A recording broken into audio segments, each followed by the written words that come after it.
Jumamosi ya wiki iliyopita klabu ya Manchester United iliweza kupoteza kwa kipigo cha mabao 3-1 dhidi ya klabu ya Brentford. Na ikumbuke katika mchezo huo ndio ilikuwa mara ya kwanza kwa striker ambaye aliweza kusajiliwa na klabu hiyo ya Manchester United kwa zaidi ya pound milioni 60, kwa maana ya Benjamin Sesko aliweza kufunga bao lake la kwanza akiwa katika uzi wa klabu hiyo, na pia mchezaji Bruno Fernandes aliweza kukosa penalty katika mchezo huo. Sasa mara baada ya mchezo huo kuweza kutamatika, maswali yalikuwa ni mengi, huku wengi wakiendelea kulaumu mfumo wa mwalimu Ruben Amorim kwamba mfumo wake anang'ang'ania mfumo mmoja, anakataa kubadilika. Lakini alipokuja kufanyiwa interview mchezaji wa klabu hiyo ya Manchester United Matheus Cunha, yeye aliweza kuweka bayana kuwa mfumo wa mwalimu kwa wala hauna shida, na wenyewe wanauelewa vizuri mno na wao wanaona hauna shida kabisa, lakini wenyewe wanaona bado tu ni kama vile kuna vitu binafsi yao haupijakaa sawa, na wamedai kwamba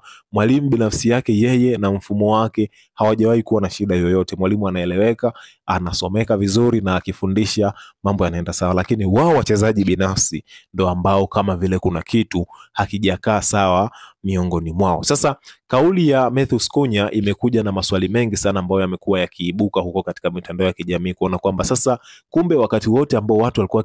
wakimtupia lawama mwalimu Amorim, kumbe yeye wala sio shida yake, lakini wachezaji ndio wenye shida ambao wanalipwa mishahara mikubwa katika timu hiyo ya Manchester United. Na hivyo watu wengi wameona kama wachezaji pia wanatakiwa kuwajibishwa, aidha kwa kupunguziwa mishahara, lakini pia kutolewa hata posho pamoja na kupewa adhabu nyinginezo, kwa sababu kama mchezaji we mwenyewe unakiri kuwa mwalimu hana shida, basi inamaanisha shida kubwa ipo kwako wewe, na huo mshahara ambao unakula basi unakuwa unakula bure. Kwa hiyo watu wengi wameona kwamba kuna kila sababu ya kuweza kuwajibishwa kwa wachezaji na kuweza kuachana na mwalimu, kwa sababu mwalimu siku zote anaonekana ameshikilia mfumo wake. Basi inawezekana labda yeye kwenye kiwanja cha mazoezi anaona mfumo wake unafanya vizuri sana, lakini shida inakuja kuwa ni kiwanjani. Kwa hiyo hicho ndicho ambacho watu wengi sana wamekuwa kiweza kupendekeza, kuona kwamba labda Manchester United ifanye hivyo, kwa sababu kama mchezaji mwenyewe anakuja hadharani na kukiri hilo, basi huenda kuna uhalisia mkubwa kweli kweli.